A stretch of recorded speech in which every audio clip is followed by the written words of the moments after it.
Hey, welcome to DuanesWorld. It's me, Duane, the BoozinBlogger, coming at you. It's October 11th, and we're going to do a podcast. Why not? Haven't done one all summer long. I think I took the summer off to concentrate on blogs and hanging out and just having a good time and relaxing. And it's time to come back. So, like always, please subscribe to my channel. I need more subscribers like crazy. And, subscribe, share, do all that cool stuff. And I really, really appreciate it. Today, we're going to talk about the NFL. The non-contact football league, as it's starting to look like, because the referees are becoming fucking ridiculous. It all started 2 weeks ago. Well, it didn't all start. The referees have always sucked when it comes to roughing the passer rules. But because of this hit and this injury 2 weeks ago to Tua Tagovailoa of Miami, and sorry, I know I'm probably not pronouncing his name right. This is what started this whole thing for week 5. Are in trouble 0-2. Tua Tagovailoa throwing off his back foot with the rush in his face there. Jalen Waddle makes the catch. Penalty flag comes in, and Tua Tagovailoa was roughed at the end of the release. The pass rusher came on top of him there, and Tagovailoa suffered some type of an injury on this play. We have Teddy Bridgewater in the game right now. Tagovailoa, oh boy, getting up. Oh, my goodness, that's an awful, awful sight to see. They will take him to the sideline immediately.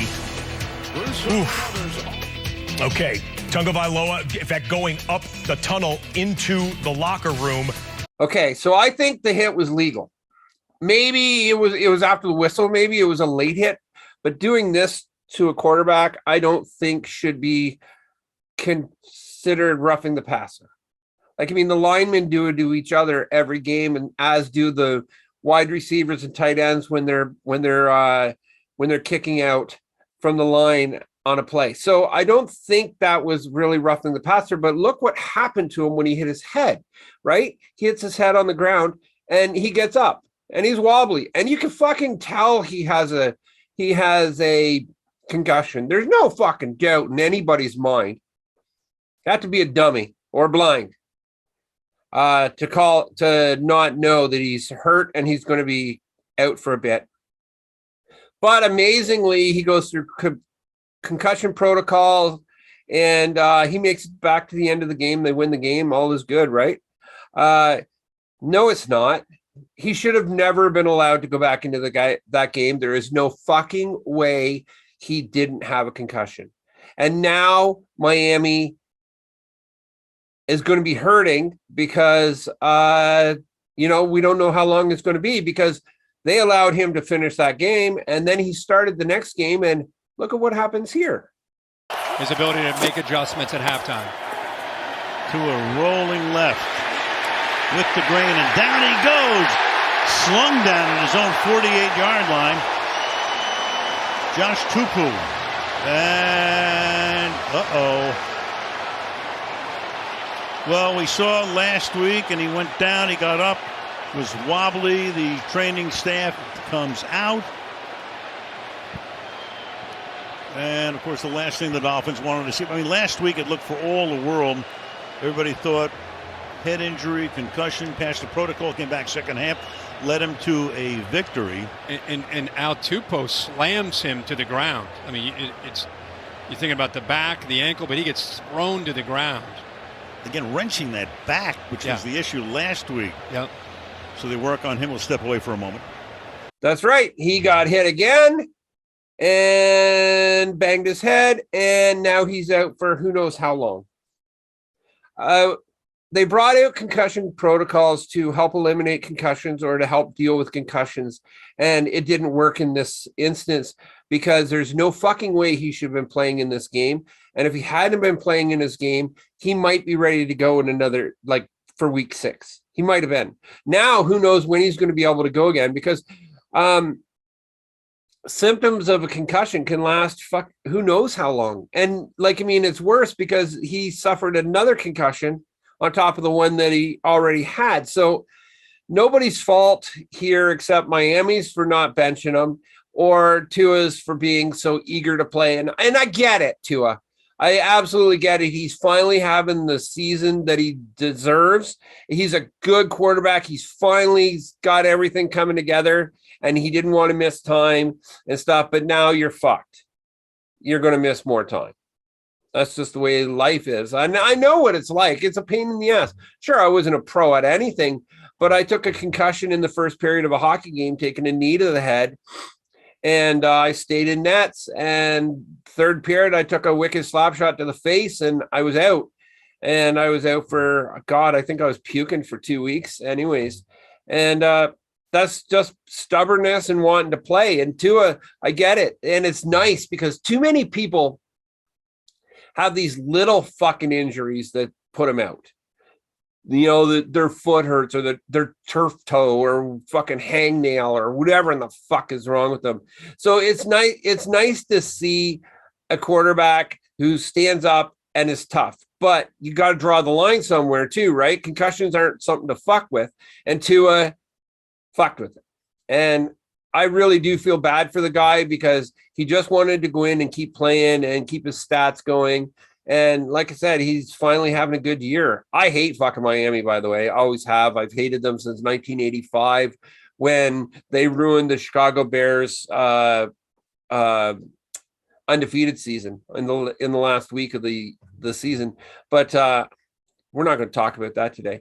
Maybe some other day. But yeah, no. So I do appreciate what Tua did, but man, you got to look after yourself. So now, based on that hit, referees are overcompensating, which they did this week. It's been fucking brutal all weekend long. And I've got a couple of the most blatantly stupid fucking calls I've ever seen in the NFL. And I've been watching the NFL since I was a kid. And I've never seen calls this bad before. Roll the tape. Take down Detroit. Tom Brady on third down. Scans the field and gets sacked. Brady Jarrett brings him down. So he's rolling through the tackle. Defense, number 97. 15. He's going to be down onto the hips of Tom Brady while he's in pursuit, so he's spinning around too. There's been a couple of calls here in this situation for Atlanta to hold on. I feel it, Coach. That is bad at any stage. There you go. See, there's Tom Brady. Tom Brady is a fucking whiner. He always has been a whiner. You're not allowed to hit him. But do you think that call was good? Anybody who doesn't watch the NFL will fucking realize that was a super clean hit, taken down the way you're taught to tackle. Perfectly clean. But Tommy fucking cries to the referee, and of course the flag comes in late. And he gets the roughing the passer call against him, and they go on to win the game. That penalty helped them win the game. And I don't get it. Okay, I don't get why the call was made, but I do get why Tom Brady gets these fucking breaks. Tom Brady is the GOAT. He is the best quarterback of all time, and I am a Tom Brady fan. And I love Tom Brady and I love the Patriots. I was mad when he went to Tampa Bay, but I never liked this part of Tom Brady ever. The whiny, snivelly ass little bitch type where he cries and gets whatever he wants. Because there's a rule. Everybody's, always suggests that there's a Tom Brady rule. That's right. You can't hit Tom. You can hit any other quarterback in the league. You just can't hit Tom. And yes, he gets more protected than your average quarterback because of who he is. But it's not fair. You got to keep it even all the way across the league. And they've never done that. Tom Brady has always had the Tom Brady rule. And like I said, I love him as quarterback. Not so much a big fan of him as a human because he's very just the way he presents himself on field. Like he wants to win. He is a gamer. He is 100% a gamer. I used to play the same way, that I hated to fucking lose. And that's the worst experience you can have, is losing. But I always hated that Tom Brady, when he lost, he wouldn't go over and shake the quarterback's hands on the other team, or he always got the Tom Brady, roughing the passer calls. I always fucking hated that. And again, this weekend, that call made him win a game, and it's fucking bullshit. It's got to stop. These quarterbacks got to be able to take a hit. You're playing in the NFL, the greatest sports league in the world, and if you can't take a hit, you should get the fuck out. Now, here is another one that is absolutely a bullshit call. Watch this one. Carr is hit from behind, and the ball is taken away by Jones. A flag comes out on the play, and we'll see how this one's going to be figured out. A forced fumble and a fumble recovery by Chris Jones. Foul. Roughing the passer, number 97. Defense, 15-yard penalty, automatic first down. So there it is. The full body weight, as John said, on the part of Chris Jones, which takes the fumble away and gives Las Vegas a first down. Let's watch. Yeah, he said 97. Obviously, he meant 95, but That ball's out clearly. it's definitely out, and you can hear the crowd. I don't blame the crowd at all. I don't either, and I can only imagine how Chiefs fans are reacting at home, because you can see Andy Reid. That's right, Derek Carr. He gets rushed on, tackled, gets a roughing the passer call against the Chiefs. Could have been really could have killed the Chiefs' chance of winning the game, and for nothing, because that was absolutely a clean hit too. Quit these open your fucking eyes, refs. There's ridiculous. There was nothing about that hit that was dirty. That was a roughing the passer. The guy tackled him the way he's supposed to. Sure, maybe his whole body weight was on there, but you try tackling somebody and fucking not having your weight on them. You try that. It's fucking near impossible. And I get it. So that wasn't a call either. The whole league, everybody's up in fucking arms. All the podcasters are going crazy this week, including myself, because those two fucking plays all happened because of the Tua injury. And you gotta fucking watch it. You just gotta, like, you can't be calling this shit like this. It's turned into garbage football. Everybody's too protected enough now. Like, I mean, quarterbacks are so fucking protected. It actually does make me sick. And here's a quote from Troy Aikman himself, who's had multiple concussions. And I remember the last one where he looked at the camera and there was not a fucking sign of life behind those eyes. And this is what Troy had to say. Too much. I mean, my hope is the competition committee looks at this in the next set of meetings, and we take the dresses.